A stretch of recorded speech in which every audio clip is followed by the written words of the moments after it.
تھے کوئی بھی صحافی جو ان کے لفافہ صحافی ہیں جب کوئی کویشچن کرتے ہیں جو اندر سے لکھ کر دیے جاتے ہیں میرے سامنے وہی اچھا سوالات کرتے ہیں. دوسرا جو سچا صحافی ہے اس کو تو وہ نزدیک بھی نہیں پھٹکنے دیتے اور وہ کتنے کیا کیا لگاتے ہوئے جاتے تھے کہ ہمارا کام جو ہے نہ چلیں. ایک ہو گیا دوسرے کو ہم نے ویسے ہی اپنا مار گرایا مگر بچ گیا.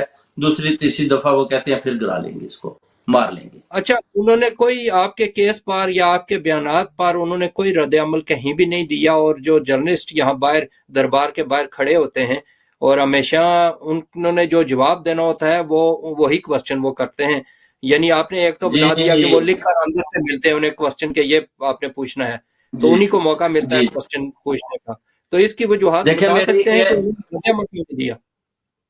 اے آر وائی کے فرید صاحب ہیں جو میری فرید قریشی صاحب ان سے بات ہوئی. میں نے کہا جی آپ نے کبھی نواز شریف یا مریم نواز یا ان کے آگے یہ سوال تو کیا نہیں کہ تسنیم حیدر نے جو ایلیگیشن لگائے ہیں اسکاٹ لینڈ یارڈ کے سامنے آپ پر پرچہ دائر ہے اس کے بارے میں آپ کیا کہتے ہیں؟ تو انہوں نے مجھے جواب دیا کہ شاہ صاحب وہ تو ہمیں نزدیک ہی نہیں آنے دیتے. ادھر تو صرف جیو سما 92 اور ایک دو اور وہ سی اے 44 اس طرح کے چینل ہیں جو بکے ہوئے ہیں جو ان سے لفافے لیتے ہیں. وہ تو کسی اور کو نزدیک بھی نہیں آنے دیتے. کوئی اور جائے گا تو آگے سے اس کے ساتھ وہ لڑنے کو بھی تیار ہیں اور سوالات اندر بیٹھ کر لکھے جاتے ہیں پھر وہ ان کے سامنے اٹھائے جاتے ہیں اور یہ ان کے جوابات دیتی ہے.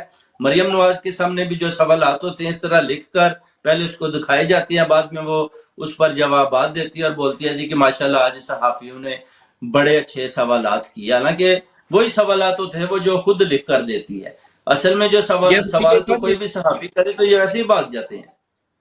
اچھا یہ بتائیے گا کہ یہ جرنلسٹ ان کے ساتھ ان کی دوستی ہے، انہیں پے کرتے ہیں یا انہیں ڈرا کر رکھا ہوا ہے؟ تینوں چیزوں میں سے کون سی چیز ہے؟ بیسیکلی تو ان کو پے کرتے ہیں. ان کے گھروں کی جو مورگیجز ہوتی ہیں وہ ڈاؤن پیمنٹ دے دیتے ہیں. کافی جو صحافی ہیں ان کو کسی کو کوئی ضرورت ہوتی ہے اس کی ضرورت پوری کر دیتے ہیں اور وہ بس ان کے لیے وہ لڑنے مرنے کو بھی تیار ہیں. کوئی لڑائی بھی ہوتی ہے تو یہ صحافی آپ دیکھیں یہ بھی آگے سے ڈنڈے سوٹے نکال کے تو وہ ان دوسرے لوگوں کی پٹائی کر رہے ہوتے ہیں. یہ بھی میں نے دیکھا ہے. یہ بھی کٹھے ہوتے ہیں تو یہ لڑنے کو بھی تیار ہیں. وہ جو انہوں نے ٹھائے ہوتے ہیں نا انٹرویو کے لیے وہ عوام کو وہ مارنے کے لیے بھی تیار ہیں. وہ اس کو ایز اے ہتھیار سمجھ کر ویپن سمجھ کر بھی استعمال کرتے ہیں. کسی اور آپ کو پر کبھی نزدیک نہیں آنے. صحافیوں کی طرف سے آپ کا سوال یا کوئی اس قسم کی چیزیں ایسی ہوئی ہیں جو آپ کو ٹریپ کرنے کے لیے یا آپ کے اپنے مقصد سے ہٹانے کے لیے کی گئی ہوں؟ جی بڑی بڑی ادھر ہی آئے تھے اسی گھر میں ہی. تو مرتضی علی شاہ سے اور ساتھ اظہر جوید تھا وہ سارے آئے تھے. تو انہوں نے اپنا ساتھ دنیا نیوز کے تھے سبتین شاہ صاحب اور انہوں نے سوالات کیے جی کہ آپ نے مریم سے 1,00,000 پاؤنڈ مانگا. میں نے کہا جی میں نے کس چیز کا اسے 1,00,000 پاؤنڈ مانگنا ہے؟ مجھے تو پیسے کی ضرورت نہیں ہے. مجھے پہ تو خود اللہ تعالیٰ کا فرض ہے. میں نے کہا مجھے اپنے ذرائع سے یہ پتا چلا ہے کہ مریم نواز نے آپ کو 1,00,000 پاؤنڈ دیا ہے اور بتایا ہے جی کہ آپ کسی طریقے سے بھی تسنیم حیدر کو اس کو بریک ڈاؤن کریں اس کو توڑیں مروڑیں اس کو غلط جھوٹا ثابت کریں. جس پر انہوں نے بڑا زور لگایا اور وہ اپنے اس مقصد میں کامیاب نہیں ہوئے. جیسے کہ کوثر کاظمی صاحب نے بولا جی کہ قیادت بڑی پریشان ہے شاہ صاحب میں کینیا گیا تھا یہ پیچھے سے کیا طوفان کھڑا ہو گیا ہے. تو میں نے کہا جی ہاں جی. تو وہ ان کے ساتھ بڑی اچھی دوستی چھوٹے بھائیوں جیسی ہیں. وہ تو آئے تو ملے تو انہوں نے بولا جی کہ آپ بتائیں جی آپ ہم ڈیل کرتے ہیں کیونکہ مریم کے ساتھ ان کے اچھے تعلقات ہیں. تو میں نے کہا جی میرے ساتھ کیا ڈیل کرنی ہے آپ نے؟ کہتے ہیں قیادت پریشان ہے. میں نے کہا جی قیادت میں کون کون پریشان ہے؟ کہتے ہیں قیادت میں مریم نواز بہت سخت پریشان ہے. میں نے کہا وہ تو مجھے اپنا ترجمان ہی نہیں مانتی. کہتے ہیں نہیں وہ ترجمان مانتی ہے اگر آپ اپنے موقف سے پیچھے ہٹ جائیں اور ہمارے ساتھ ڈیل کر لیں. جب میں نے نہ کر دی مبشر لقمان کو میں نے بتایا جی کہ کوثر کاظمی صاحب نے آفر کی میں نے ٹھکرا دی. تو اس پر جو مرتضی علی شاہ صاحب ہیں انہوں نے بولا جی یہ امانت تھی آپ نے اس امانت میں شاہ صاحب خیانت کی. آپ نے اگر ڈیل نہیں کرنی تھی تو آپ نے یہ بات آن ایئر کیوں بتائی؟ میں نے کہا جی دیکھیں یہ کون سی امانت ہے جس میں آپ کسی کو لین دین رشوت دینے کی کوشش کرتے ہیں یا ڈیل کرتے ہیں اور کہتے ہیں کہ آپ اپنے اس سچے موقف سے پیچھے ہٹ جائیں اور مریم نواز سے پیسہ لے لیں اور کوئی اور طرح کی کہانی سنا دیں تاکہ ان کی جو پولیٹیکل لائف ہے اس پر کسی قسم کا دبا نہ لگے. میں نے کہا جی یہ کیا ارشد شریف آپ کا بھائی ہے آپ کا صحافی ہے آپ کینیا کے چوراہوں میں جاتے ہیں آپ ادھر لوگوں کو دکھاتے ہیں کہ ادھر کچھ نہیں ہے. تو میری طرف آتے ہیں, میں آپ کو پوچھتا ہوں آپ کو قاتل ملے ہیں, تو آپ کہتے ہیں کہ نہیں ملے. تو میں آپ کو بولتا ہوں جی کہ قاتل کدھر ہے, میں آپ کو بتاتا ہوں, آپ اتنی دور کیوں ٹریول کرتے ہیں. تو وہ کہتے ہیں جی کدھر ہے قاتل. میں نے کہا جی قاتل ایون فیلڈ میں بیٹھے ہیں, انہوں نے ارشد شریف کا قتل کروایا ہے, انہوں نے عمران خان پر حملہ کروایا ہے. تو وہ آگے سے پھر نہ اس طرح ہنسنے لگتے ہیں, کہتے ہیں جی نہیں شاہ صاحب, ہم آپ کو پتہ ہے ہماری ایفیلیشن میاں صاحب کے اور مریم کے ساتھ ہے, تو ہم آپ کی اس بات کو ہم نہیں مانیں گے. بیسیکلی فیس ٹو فیس ایک انہوں نے کالر مجھے کو بول شامل دیا. کرتا ہوں, ایک لاسٹ کالر کو شامل کرتا ہوں, پھر آپ سے بات کرتے ہیں, ٹائم ہمارے پاس کم ہے.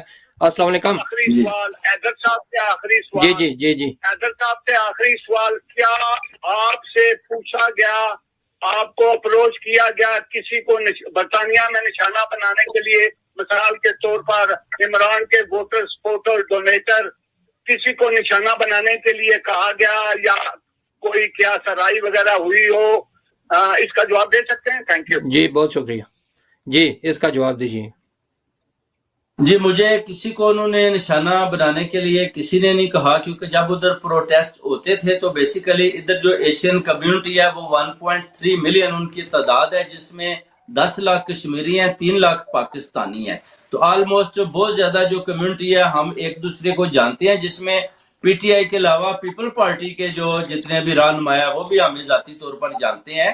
کبھی سارے بیٹھ کر یہ نون پی پی اور پی ٹی آئی کٹھے بھی یہ کھانے شانے کھاتے ہیں, کوئی ایسی بات نہیں ہے. مگر کبھی کسی نے نہیں بولا کہ پی ٹی آئی کے فلاں آدمی کو آپ قتل کر دیں. مگر جب بھی ادھر پروٹیسٹ میں ایک دوسرے کو گالیاں دیتے تھے تو اللہ کے حکم سے آج تک کبھی بھی کسی پی ٹی آئی والے نے مجھے ڈائریکٹلی گالی نہیں نکالی, بلکہ ناصر بٹ کو نکالتے تھے, دوسروں کو نکالتے تھے. ظاہر ہے وہ آگے سے گالیاں دیتے تھے تو میں ان کو بولتا تھا یار گالیاں نہ نکالیں, مگر وہ ظاہر ہے آپ کو پتا ہے کہ جب وہ چور ڈاکو اور پھر ارشد شریف کا معاملہ چلا تو پھر حالات بہت زیادہ برطانیہ میں خراب ہوئے. ادھر ہزاروں کی تعداد میں پی ٹی آئی آگے, جس پر انہوں نے بولا جی آپ آئیں ایون فیلڈ میں. میں نے کہا جی ابھی تو ایون فیلڈ کے سامنے جو بھی جائے گا تو وہ تو اس کو ماریں گے. ابھی تو عمران خان کا بھی آپ نے قتل کروانے کی کوشش کیا, تو ابھی تو ان کا مقابلہ کرنا بہت مشکل ہے. ہمارے پاس تو صرف 20 سے 25 آدمی ہے, ادھر ہزاروں کی تعداد ہے. تو کوئی بھی ڈرتا ہوا ایون فیلڈ کے باہر بھی نہیں کیا کوئی پاکستان مسلم لیگ نون کا, اور وہ ادھر ہزاروں کی تعداد میں وہ بیٹھے ہوئے تھے. تو مجھے تو کسی نے نہیں بولا کہ اس کو مار دیں ادھر برطانیہ میں, کیونکہ برطانیہ میں اگر آپ کسی کو ماریں گے تو آپ ساری عمر بہائنڈ باہر ہی جائیں گے.